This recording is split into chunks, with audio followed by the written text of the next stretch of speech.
Hello everyone. In this video we will discuss about the chapter Reproduction in Organisms. This is in class 12th CBSE syllabus and this part 2 focuses on asexual reproduction in plants. And generally there are few questions from this chapter as well as from this part as well, and we will discuss the questions as we progress through the video. Asexual reproduction. Asexual reproduction is a type of process in which the new organisms are produced without the formation and fusion of gametes, So there are no gametes involved in this process and therefore only a single parent produces the offspring. All the genes and the genetic contents are received by the offspring from one parent, through mitotic cell division. So there is no meiosis going on, there is only mitotic cell division and one parent give rise to multiple progenies, like it can be as many progeny depending on the organism. And the offsprings are genetically and morphologically identical to the parents and are therefore termed as clones, because it is just a normal mitotic division. And we have studied before, in humans also, when mitosis takes place, one cell produces further cells, and they are exactly similar. So this is the same case in terms of asexual reproduction, where new organisms are produced without the formation and fusion of gametes and only a single parent is involved. The new progeny is produced by mitotic division and the offsprings are genetically and morphologically identical to the parents and therefore they are the clones, of the parents. Asexual reproduction occurs mostly in unicellular organisms, the animals with one cell. It also occurs in plants and in certain animals, that have relatively simple organizations. In plants, asexual reproduction is of three types: agospermy, spore formation and vegetative reproduction. However, in animals it is also of further types and it is called fission, budding, fragmentation, and cyst and spores. And we will slowly see all of these one by one. So first we begin by asexual reproduction in plants. Vegetative propagation is a type of asexual reproduction in plants in which a new individual is produced from a part of the parent plant. This part can be axillary buds on rhizomes, stolons, etc. So vegetative propagation is a type of asexual reproduction in plants where a new individual is produced from part of the parent plant. And like a plant has a root, a plant has a shoot, a plant has leaves, So any of these can be responsible for the formation of the new plant, So from the existing parts, a new plant is produced. And this part is called as the auxiliary buds, and we'll soon see like what are these auxiliary buds.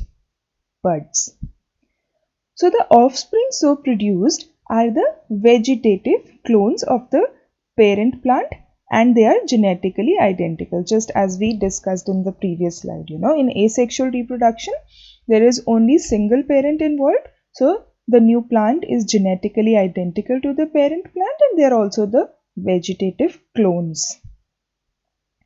Vegetative propagation in plants takes place through units which are also known as vegetative propagules. So you have to remember this, that vegetative propagation in plants takes place through the units which are known as vegetative propagules.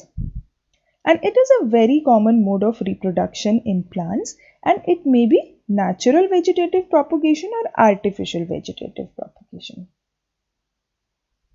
And first we will talk about natural vegetative propagation. And in the previous slide we said that vegetative propagation is when a new plant is grown by one of the parts of the existing plant. So roots, as we mentioned, are one of the parts of the plants. So vegetative propagation by roots. So the roots of some woody plants produce shoots, which grow into a new plant. So there is a plant that produces shoots, and these shoots can grow into the new plant that is genetically identical to the parent plant. And the examples are Murraya, Lebec tree, Sesame, etc. Modified tuberous roots of sweet potato, asparagus, dahlia, tapioca, Ctenospora, etc. develop buds. We discussed about auxiliary buds in the previous slides. So they develop buds, each of which form a new plant. So here you see, tubers in potato. So this is a potato. We all know how the potato looks like, and it is basically a modified tuberous root. And this has a germinating eye bud here, and this eye bud, germinating eye bud, is also the axillary bud here. And this can further grow into a new plant. And that is how vegetative propagation takes place in potatoes, sweet potatoes, asparagus, and all these plants. They have a shoot which can grow into a new plant. Next is vegetative propagation by the stems, So there are certain modified stems like bulbs, runners, rhizomes, corms, tubers, offsets, etc. that help the plant to multiply, under favorable conditions. And these stems can be either underground stems or they can be creeping stems. So as the name suggests, underground will be that is under the soil, and creeping will be that is like above the soil. And here are certain examples of each of these. So for underground stems, we have suckers, we have rhizomes, we have bulbs, and we have tubers, And for creeping stems are runners, stolons, offset, and aerial stem. So how does this work? For underground stem, this is rhizome of the ginger. And here you again see that there are buds. And these are like axillary buds as we previously said. So the axillary buds are capable of growing into a new plant. And the next, it is a runner, which is example of a creeping stem. So what happens is that one of these stems has a bud. And therefore, it just goes into the plant, and then it goes into the soil and develops into a new plant. So this is a new shoot that is from the mature plant, and they are genetically identical.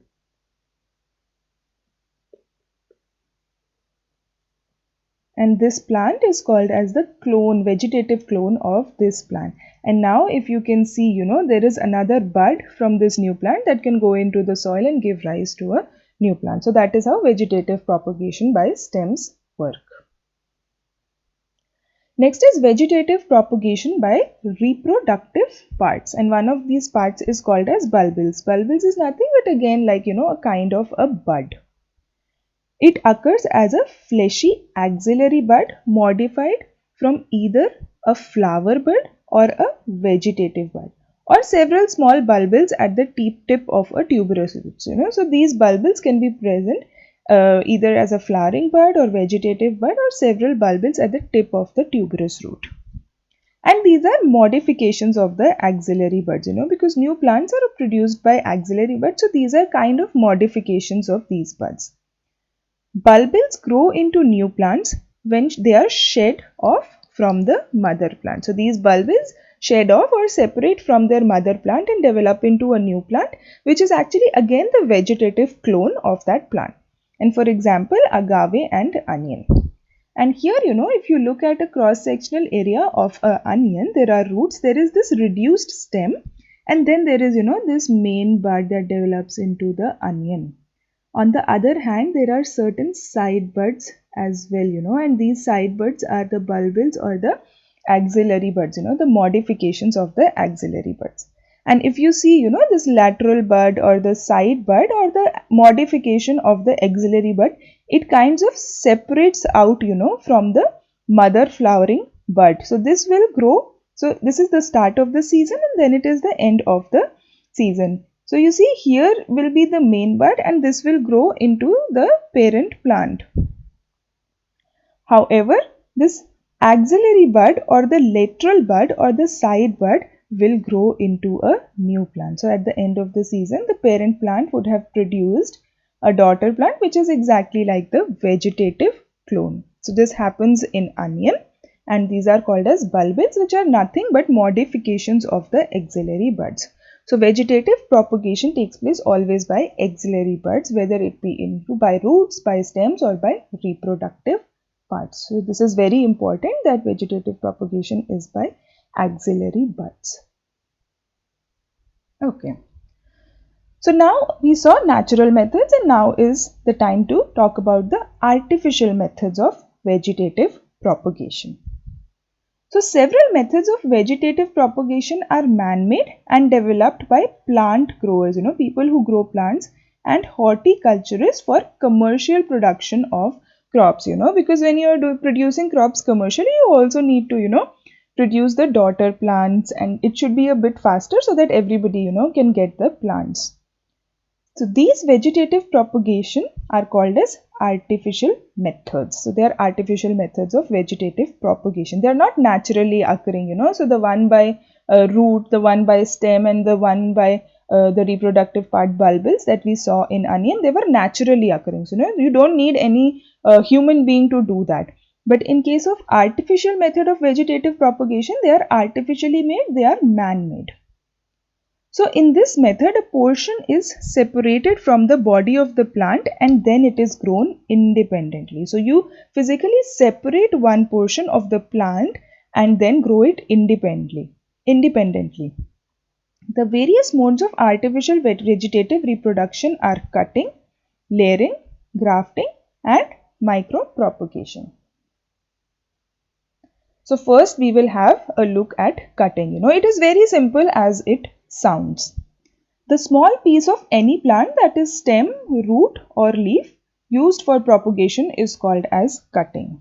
So leaf cuttings are used to propagate Sansevieria, Begonia, Bryophyllum, Gloxinia, and Kalanchoe. Root cuttings to propagate citron and tamarind. And stem cuttings, the stem, about 20 to 30 centimeter long pieces of the stem. From such plants, they are put into the moist soil. They develop adventitious roots and buds at the base, which develops into new plants, So grapes, sugarcane, rose, bougainvillea, carnation, coleus, duranthra, etc. are propagated by stem cutting. So what you do is that there is a growing plant and you just cut the stem about 20 to 30 centimeters long and put it into the moist soil, and then the roots will develop and the buds will develop and a new plant will be produced. And the favorable time for planting of cutting is during the spring, because the environment and the temperature is the best for the plants to grow at that particular time. So here, it is an example of cutting. So what you do here is the parent plant. So this is your parent plant. And you cut it from here, you cut it and then you put again in the moist soil. And then, you put a rooting hormone. Rooting hormone is nothing but it's like a chemical or a fertilizer that will enhance the formation of the new roots. It will increase the process of root formation, and then you have a new plant, which is the vegetative clone of the parent plant, So this is the simple process of cutting, and similarly, you can cut the leaves, you can cut the roots, and it results in development of new plants. So the next is layering. It is different from cutting in that the development of adventitious roots is induced before the plant part is detached from the parent plant, So you just saw that what happens in cutting, we cut the stem and then we'll put it into the soil, we'll put some rooting hormones and allow the roots to develop. However, layering, the difference with layering and cutting is that the development of the roots is induced before the plant part is detached, So the roots are formed first when the plant is, when it is already attached to the parent plant, And the layering can be different types, mound and air layering. It will become more clear as we see mound and air layering. So in mound layering, lower branch of the stem is bent and covered in such a way that the tip of the branch remains above the ground. So here you see, this is again your parent plant. So what has been done? So what would you do, if it is a cutting process? You would just cut this part and put it into the soil. But now it is layering and mound layering. So what you do is that you take the stem, and the stem is basically bent in a way that, the tip of the branch remains above the ground. However, this part is there inside the soil. So part of the stem stays inside the soil. After a few days, the covered part of the stem produces adventitious roots, So after a few days, there will be roots that will come out from this plant. At this stage, the branch is cut off from the parent plant and it grows, So after few days,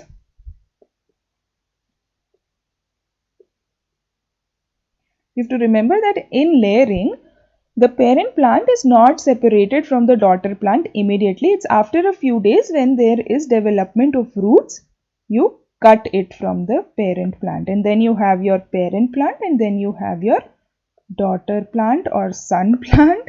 If you want to say, like basically a clone, it is a clone. It is a clone of the parent plant. So there is layering. So the difference you have to remember between cutting and layering. In cutting you cut before, and in layering you cut after, the adventitious roots have been formed. So the second type of layering is the air layering or guti. It is employed in plants with thick branches, because it is not very easy to put a thick branch into the soil and let the roots grow. So they cannot be easily bent, exactly like the ones with thick branches cannot be easily bent. So in this method, part of the stem is girdled, that is, ring of bark is removed or a slit at an upward angle. So part of the stem is girdled and a ring of the bark is basically removed. So this part, where ring of the bark is removed is covered with moist moss. Moist moss is nothing but like special type of soil, that helps in the growth of plant, or with cotton and enclosed in a polythene bag to prevent drying. So here is the polythene bag. You see? So first you put a moist moss and then you cover it by a polythene bag. And why do you cover it with a polythene bag? To prevent, drying. And this wrapped portion is called as guti, this portion here is called as guti. It's clear? Like you first put the moist moss and then you cover it with plastic bags, and air layering is done, with plants where you cannot bend, because they have very thick branches. So the next is that the roots appear after some time. At that stage, the branch is cut and planted. So you see, this is again the polythene bag, we saw. That is done to prevent like to provide like moisture and to prevent dying of plants. And after a few days, now you see there are new roots that have formed. So these are the new roots. So the roots appear after some time, and at that stage the branch is cut, and then you cut it here and then you put it into the soil. And it grows into a new individual. So it is again a very simple process, and for those plants that have thick branches, so that you cannot layer them into the soil. So you do air mounding, you put the moist moss, you cover it with a plastic bag to prevent the drying, and after a few days new roots develop, and at that stage the branch is cut and planted. This method is used in vegetative propagation of lychee, pomegranate, orange, lemon, guava, bougainvillea, etc. So the next method is grafting. So a new variety produced by joining parts of two different plants, So two different plants, it is called as grafting. So till now what we were doing, we had a parent plant and when we were growing a daughter plant. So here what we are doing is we create a new variety by joining parts of two different plants. The rooted shoot of one plant called the stalk is joined with the piece of shoot of another plant called as the scion. So the rooted shoot is called as the stalk, and piece of the shoot from another plant is called as the scion. We'll soon see how it is. The root stock is generally derived from a plant resistant to disease and efficient in water and mineral absorption. The scion is a stem cutting from a superior quality plant. So here you're creating basically a new variety of plant that has much more good properties. So what it is that the root is basically resistant to diseases, efficient in water and mineral absorption. So the plant that grows from such kind of properties of roots is very nice. And the scion is a stem cutting from superior quality plant, the plant that has very superior quality. The grafting ends of both stalk and scion, stalk or the root stalk and scion, that is the stem cutting, are cut obliquely and then placed over one another in such a way that the cambia of two come in close contact with each other. And as you might recall, what is a cambia? Cambia, it is a kind of meristem and it is active in woody plants, It is between the bark and the wood of the stem, the cambia. And the advantage, of using cambia is that it basically, no, not the advantage, like cambia basically consists of cells, that rapidly divide to form new layers of tissue.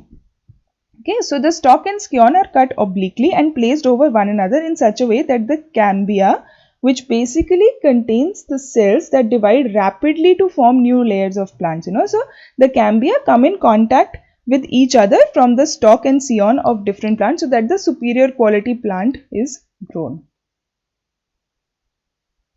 Okay. So there are different methods of grafting again, So the first is tongue or whip grafting, in which both the stalk and the scion are given an oblique cut of the same diameter in such a manner that both fit to each other. So here, this is the superior quality parent plant, like the stalk will basically absorb more minerals, it has disease resistant properties, and scion is from like a superior quality. So what you do next, you make an oblique cut. So this cut is an oblique cut here. And once you make the oblique cut, you put the scion with an already existing stalk, So this is like root. This is not same as this, they are not the same. So this is another plant and you put the scion here. And then on this stalk you put like another scion. So there are like two plants in the end with superior quality.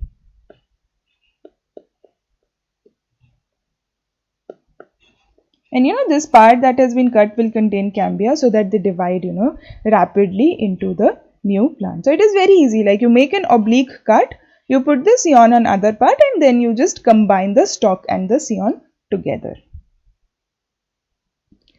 So the second method of grafting is side grafting, in which a scion is sharpened on one end and made to fit into the V-shaped cut of the stalk having a larger diameter. This is the stalk and this is the scion, and here we have V shape. So earlier what we had was we cut the scion oblique in case of tongue or whip grafting. In side grafting there is a scion that is sharpened on one end and made to fit into V-shaped cut having a larger diameter. And then there is this wedge grafting, which is very similar to side grafting. The only difference is that the scion having a wedge-like cut is made to fit in the V-shaped notch of the stalk having the same diameter. So the only difference is that in side grafting it is a larger diameter, and in case of wedge grafting it is the same diameter. So that is how it is. Here it is a V-shaped cut, of the stalk, and the scion is made to fit into the V-shaped stalk. Okay. The third one is crown grafting. Crown grafting, in which many scions are inserted into slits that are made on sides of a stalk. The stalk has definitely a larger diameter in scion. So what happens, like let's say this is a stalk, and then scions are inserted into the slits, and then there are like slits. So these are like, let's say, slits, on sides of the stalk. So this is your stalk. You can say that this is like slits, it's a 3D image that you have to imagine. And then, the scions is like the scion is placed like this. So it grows.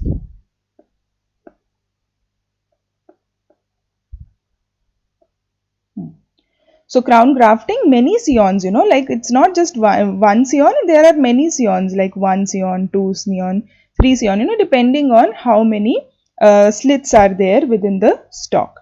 So many scions are inserted into slits made on sides of the stalk, and the stalk has larger diameter than the scions.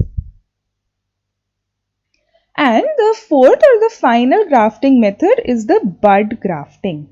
In bud grafting, only a single bud along with small portion of the bark having intact cambium, So the cambium, as we discussed before, helps in growth of division of cells, which helps in growth of the new plant.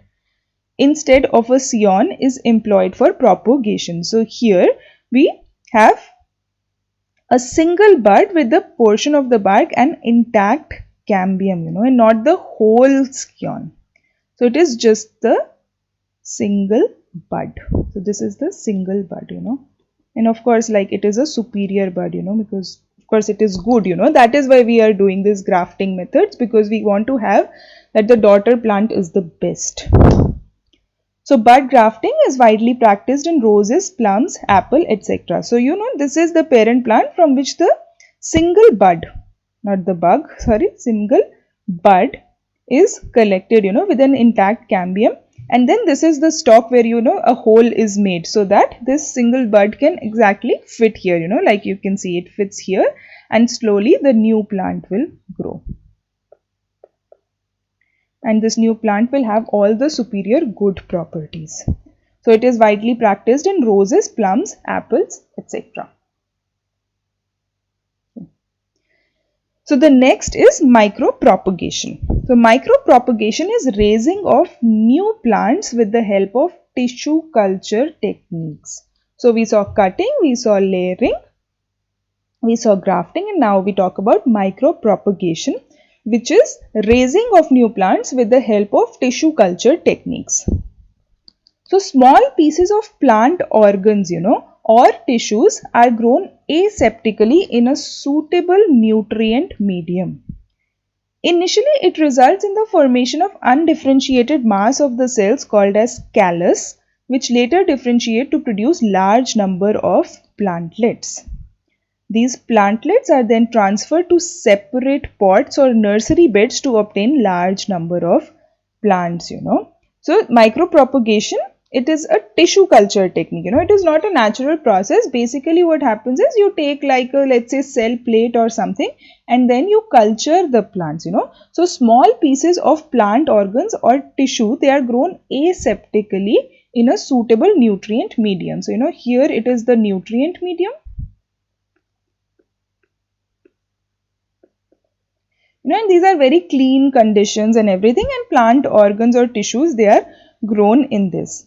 And initially it results in the formation of, undifferentiated mass of cells called as callus. So callus is undifferentiated mass of cells that is not properly differentiated. And this later differentiates to produce large number of plantlets. And then these plantlets are transferred to separate pots or nursery beds to obtain large number of plants. So initially this is like an undifferentiated mass of cells which is called as callus. Here inside it is callus, and then this callus differentiate to produce what is called as plantlets. And once we have these plantlets, they are transferred into separate pots, different pots. It doesn't look like pots, but yeah, different pots. So these are different pots. Pots with soil and everything, all the good enhancers, fertilizers, so that they can grow, Or they can also be transferred to the nursery beds, the plant nurseries, to obtain large number of plants. So there will be like very good soil, and these plantlets can be put into these nursery beds, and then large number of plants will grow out of this. So tissue culture technique or micropropagation is useful in obtaining virus free plants homozygous diploids, and in commercial micropropagation of orchids or chrysanthemum, So virus free plants, because aseptic conditions are careful, and therefore it is very carefully monitored, that all the conditions are clean, there are no viruses, there are no any issues, Homozygous diploids, because you are really culturing them. You're culturing them so you can really regulate, what kind of what if there can be homozygous diploids or not. You can really select the ones that are homozygous diploids. And in commercial micropropagation of orchids, etc. So this was the method micropropagation, which is a tissue culture technique. So from this part, you really need to understand that you need to know various methods like cutting, layering, grafting, micropropagation. What is the difference between cutting and layering? And like previously when we saw the natural methods of vegetative propagation. So generally the questions can be here, match the following questions, or they can give you like 4 sentences and then tell you like which of the followings are correct, A, B, B, C, so like that. So you should really be well prepared with such kinds of questions, and if you know the concept, these questions will be very easy to answer. Thank you for watching the video.